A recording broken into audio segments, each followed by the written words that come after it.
दोस्तों, कैसे हैं आप सभी। मैं डॉक्टर आनंद व्यास फिर से अपने YouTube चैनल पर आप सभी का स्वागत कर रहा हूं और आशा कर रहा हूं कि सभी ठीक है, मस्त हैं और इसी के साथ मेरे साथ पढ़ाई कर रहे हैं। तो हम हैं सप्लाई चेन मैनेजमेंट में। जी हाँ, ऑपरेशनल मैनेजमेंट बच्चों के लिए बिल्कुल एकदम जो MBA कर रहे हैं उनके लिए कंपलसरी सब्जेक्ट है।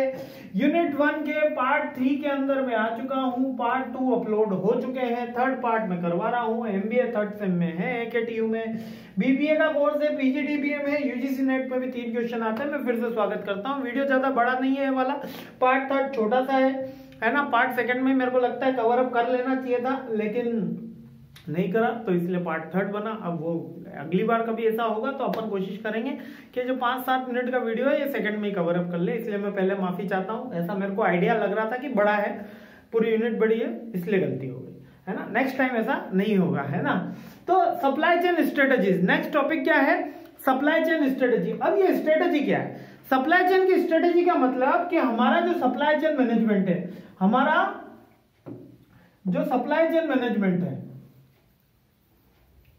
सप्लाई चेन मैनेजमेंट है, ये कौन कौन सी चीजें अपनाएं, इसको क्या क्या काम करने चाहिए, क्या क्या काम नहीं करने चाहिए, उसकी प्लानिंग कैसे इफेक्टिवली हो, वो का वर्क कैसे इफेक्टिवली हो, that is called the supply chain strategies. Simple है। तो अब इसकी स्ट्रेटेजी को बताओ, पढ़ने की जरूरत है क्या? अरे सर कोर्स में है तो पढ़ना ही पड़ेगा, है ना।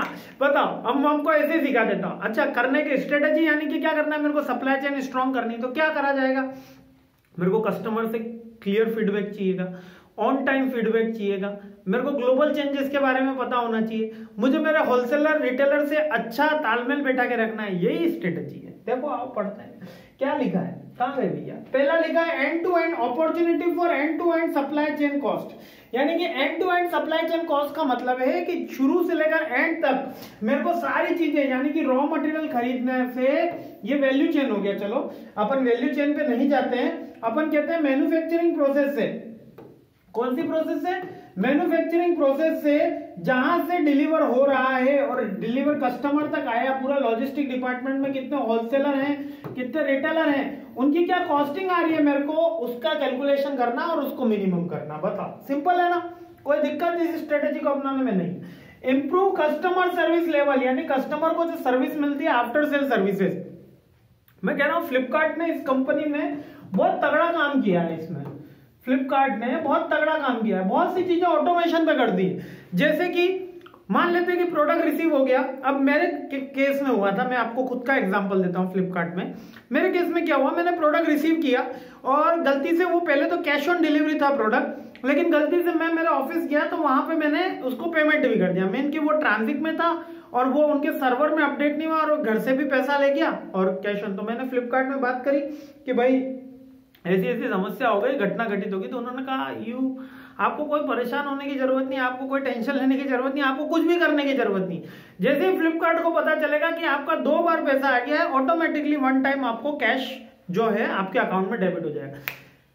विद इन 1 आवर, मैं आपको कह रहा हूं within 1 hour real time में मैंने चेक करा कि फ्लिपकार्ट का अकाउंट में वापस पैसा आ गया। तो ये क्या हुआ, ये जब चीजें ऑटोमेशन मिली, जब इन्होंने टेक्नोलॉजी यूज करी। मैं किसी कंपनी का या फ्लिपकार्ट का प्रमोशन नहीं कर रहा, मैं कह रहा हूं कि यहाँ इन्होंने अपनी सर्विस लेवल बढ़ा दिया, तो अब मेरे को वो ट्रस्ट हो गया। अमेजोन की भी सर्विस बढ़िया, फ्लिपकार्ट की भी बढ़िया, लेकिन मेरा एक एग्जांपल था तो मैंने शेयर कर दिया। तो ये मत समझना सर फ्लिपकार्ट के लिए प्रमोशन कर रहे हो, ठीक है, गेटिंग माय पॉइंट। तो यहाँ पर क्या करना है, सर्विस को प्रमोट करना है, after sale services for customer के लिए। पहली स्ट्रेटेजी कॉस्ट को कम करना है, दूसरा हमारे को सर्विस इंप्रूव करना है। इससे क्या होगा, मेरे को ऑन डिमांड पता चल जाएगी। एग्जैक्ट जब मेरे को डिमांड पता चलेगी तभी तो मैं मैन्युफैक्चरिंग और सप्लाई मैनेजमेंट कर सकता हूं। अभी अपन ने इससे पहले वाले पॉइंट में देखा है। नेक्स्ट है flexibility for business opportunity and future growth. इसमें क्या होना चाहिए, फ्लेक्सिबल होना चाहिए, यानी रिगिड नहीं होना चाहिए। रिगिड यानी कि ठोस नहीं होना चाहिए। आपको कैसे होनी चाहिए, बिजनेस स्ट्रेटेजी फ्लेक्सिबल होना चाहिए। मतलब क्यों होनी चाहिए बिजनेस स्ट्रेटेजी फ्लेक्सिबल, वो इसका मतलब कि अगर डिमांड लो है तो हमारे पास जो प्रोडक्शन की कैपेसिटी है उसको शट डाउन कर सके, उसको रोक सके ताकि एक्सपेंसेस ना लगे, और डिमांड हाई आने पे इसको बढ़ाया जा सके। That is the flexibility of business. Clear है ना। यानी कि सप्लाई चेन मैनेजमेंट जब अपन बनाए तो कोई सप्लाई अगर मेरे को एड ऑन करनी हो डिमांड को मैच करने के लिए तो भी मैं वो कर सकूं, और सप्लाई रिड्यूस करनी हो तो भी मैं कर सकूं, ये होना चाहिए। Improve visibility through IT infrastructure. IT infrastructure यानी इंफॉर्मेशन टेक्नोलॉजी का इंफ्रास्ट्रक्चर मार्केटिंग की प्रॉम्प्ट बेसिस है, यानी कि आपके गुड्स में कितने होलसेलर है, कितने रिटेलर है, कहां कहां आपके डिलीवरी पार्टनर है, कहां एजेंट है, सारी की सारी इंफॉर्मेशन का होनी चाहिए, वेब पे होनी चाहिए, आपको आईटी इंफ्रास्ट्रक्चर की हेल्प लेनी चाहिए। इसके अलावा मैंने फ्लिपकार्ट का एग्जांपल दिया, सारी चीजें उन्होंने क्या कर दी, ऑटोमेशन पे कर दिए। ये ऑटोमेशन पे करने से हुआ क्या है कि चीजें बहुत रैपिड हो गई। फ्लिपकार्ट का अब ग्रेवियंस रिड्यूसल मैं कह रहा हूं कि बढ़ गया होगा, क्योंकि चीजें जब ऑटोमेशन पे हो जाती हैं और अगर मेरा ग्रेवियंस उसमें सॉर्ट आउट हो गया तो क्या होगा, कस्टमर लॉयल बनेगा, कस्टमर की डिमांड हाई रहेगी, और ये इसमें आपकी टेक्नोलॉजी हेल्प कर सकती है। क्लियर है ना। तो सप्लाई चेन स्ट्रेटेजी में हम क्या क्या करेंगे, हम कॉस्ट रिड्यूस करेंगे एंड टू एंड एन्क्रिप्शन करके, हम कस्टमर की सर्विसेज इंप्रूव करेंगे, हम क्या करेंगे, हम एक्चुअल डिमांड के लिए फ्लेक्सिबल बना के रखेंगे बिजनेस को, और इसके लिए क्या करेंगे, आईटी इंफ्रास्ट्रक्चर और प्रमोशन करके अपने सप्लाई चेन मैनेजमेंट को एक टेक्नोलॉजी हेल्प से क्रोनोलॉजिकल वे के अंदर सिस्टमेट करेंगे, यानी कि इंफॉर्मेशन टेक्नोलॉजी की हेल्प से मेरा सप्लाई चेन मैनेजमेंट को फास्ट करूंगा, रैपिड करूंगा, और उससे क्विक ग्रेवियंस प्रोसेस भी बनाऊंगा जिससे ये कस्टमर की सर्विसेज बढ़े। क्लियर, बहुत छोटे छोटे पॉइंट है जो भी हमको हमारे बिजनेस की ग्रोथ करने के लिए और हमारे यहाँ के सप्लाई चेन नेटवर्क को बढ़ाने के लिए करना होगा, वही सप्लाई चेन स्ट्रेटेजी होगा। ये प्लानिंग का भी हिस्सा हो सकती है, लेकिन best plan is called the strategy, तो यहाँ पर स्ट्रेटेजी लिखा जाता है। अब बुक है, देखो प्लान भी आ जाएगा, सप्लाई चेन प्लानिंग प्रोसेस बताओ तो भी ये इसके अंदर प्लानिंग के पॉइंट्स आ जाएंगे, but best plan is called strategy. तो आगे चल लेते हैं। हाँ, अब best practice in SCM, supply chain management में सबसे अच्छी चीजें क्या क्या करनी चाहिए। एक ऐसा जो 2022 में आने लायक क्वेश्चन है, यानी कि आपके एग्जाम तो 23 में है, लेकिन ये क्वेश्चन मतलब आज की तारीख में बहुत ही रिलेवेंट है कि आज की तारीख में हमको सप्लाई चेन मैनेजमेंट में क्या क्या करना चाहिए। आइए देख लेते हैं। Setup your supply chain council, यानी कि आप एक सप्लाई चेन के लिए एक अलग से कमिटी बनाए, उस कमिटी बनाए और वो establish an appropriate thoughtful staff supply chain structure, वो कमेटी बनाए, वो कमेटी बार बार इंस्पेक्शन करे कि कितने मेरे को होलसेलर चाहिए, कितने रिटेलर चाहिए, क्या मेरे को डायरेक्ट मैन्युफैक्चरिंग में जाना चाहिए, क्या मेरे को एजेंट देखना चाहिए, क्या मेरे को फ्रेंचाइजी मॉडल अडॉप्ट करना चाहिए, उसमें रैपिड चेंजेस कर सके। इसके लिए एक अलग बोर्ड होना चाहिए, इसके लिए एक अलग काउंसिल होनी चाहिए आपके डिपार्टमेंट में। इसके अलावा एक अप्रोप्रिएट जो आपके सप्लाई चेन मैनेजमेंट के बंदे हैं, जो स्टाफ है, वो भी कैसा होना चाहिए, एफिशिएंट होना चाहिए, जो सप्लाई चेन की इंपॉर्टेंस समझ सकता हूं। और ये कब समझेंगे, जब हम ऑपरेशनल मैनेजमेंट में कोई डिग्री लेकर बैठे होंगे।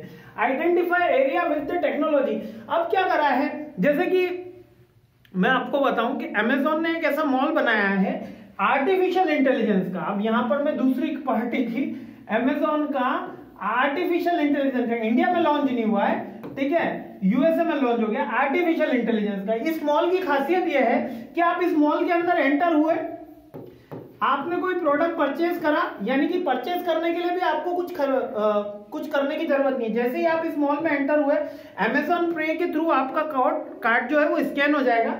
आप आए, आपने कोई प्रोडक्ट देखा, आपको पसंद आया, आप वो प्रोडक्ट लेके इस मॉल के बाहर हो गए। कोई बिलिंग काउंटर नहीं, कोई बिलिंग काउंटर नहीं, आई रिपीट, कोई बिलिंग काउंटर नहीं है। बस आपने प्रोडक्ट उठा के अपने बैग में रखा, अपने पॉकेट में रखा, आप बाहर निकल गए। आर्टिफिशियल इंटेलिजेंस ने देख लिया कि आपने वो पॉकेट पिक किया है, आपके ऑटोमेटिक वो अमेजॉन पे के वॉलेट से वो पैसा कट जाएगा।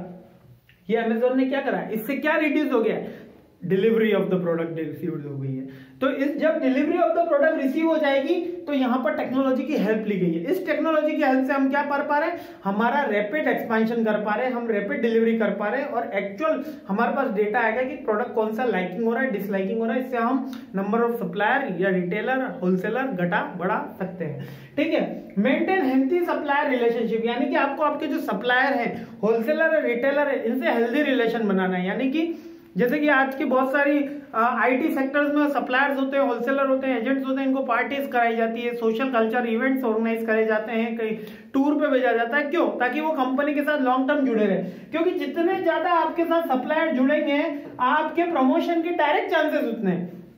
मैं दुकान पे कुछ परचेज करने जा रहा हूं तो मैं वहां पे किसी साबुन के लक्स रिलेल हिंदुस्तान यूनिलीवर की कंपनी के किसी मार्केटिंग एजेंट से बात नहीं कर रहा हूं, मैं उस फुटकर व्यापारी से बात कर रहा हूँ, उस रिटेलर से बात कर रहा हूँ, कह रहा है भैया ये मार्केट में नया साबुन आया, घर पे ले जाइए, तो हम वो घर पे ले आते हैं। तो that's why the supplier is more important. समझ में आ रहा है ना, बहुत सिंपल सी बात है, ये आज की प्रैक्टिस है जिससे हम हमारी कंपनी को ग्रोथ कर सकते हैं।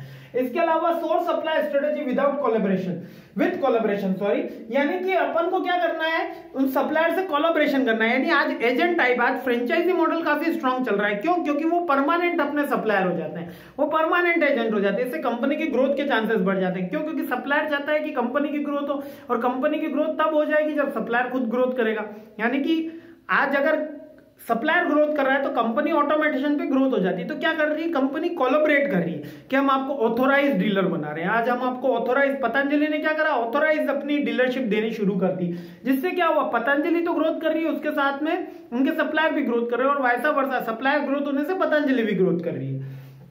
Optimise inventory for reduce cost, यानी पहले पता लगाओ कि डिमांड कितने होने वाली है, इसके अकॉर्डिंग हम क्या कर पाएंगे, कॉस्ट कर पाएंगे, अपनी कॉस्ट को मिनिमम कर पाएंगे। इन्वेंट्री लेवल इतनी रखें जितनी उस समय आवश्यकता हो, जस्ट इन टाइम, जो चीज चाहिए वो उस समय होनी चाहिए। ये तब हो पाएगा जब हम पूरा का पूरा टेक्नोलॉजी का मैक्सिमम, खैर इसको प्रिडिक्ट करना वाला अपन कह सकते हैं प्रैक्टिकल लाइफ में थोड़ा डिफिकल्ट रहता है, लेकिन फिर भी ऑलमोस्ट 90% तक अपन कवर अप कर सकते हैं, पता लगा सकते हैं कि कल क्या होने वाला है, रिसेंट ट्रेंड डेटा को देख के, पास्ट डेटा को देख के, या फ्यूचर ग्रोथ को देख के, फ्यूचर सेल को देख के, है ना।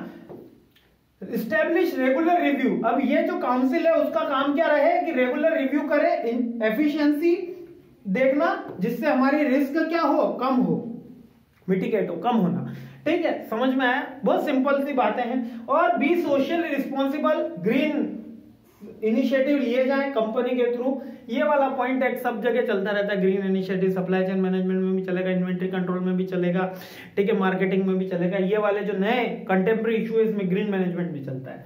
तो नई काउंसिल को क्या क्या करना है, नई काउंसिल स्टैब्लिश करनी है, उसको रेगुलर चेक करना है, कॉस्ट कंट्रोल करना है, इफेक्टिव यूटिलाइजेशन करना है, स्टाफ जो हो वो थोड़ा वेलवर्स हो, इसके अलावा टेक्नोलॉजी की हेल्प लेनी है, इसके अलावा हमको रिव्यू करना है बार बार, और इसके अलावा कुछ ग्रीन इनिशिएटिव्स भी लेने हैं। This is all about the best practice in SCM in the contemporary environment. मैं फिर कह रहा हूं कंटेम्प्रेरी एनवायरनमेंट इसमें बार बार पूछा गया।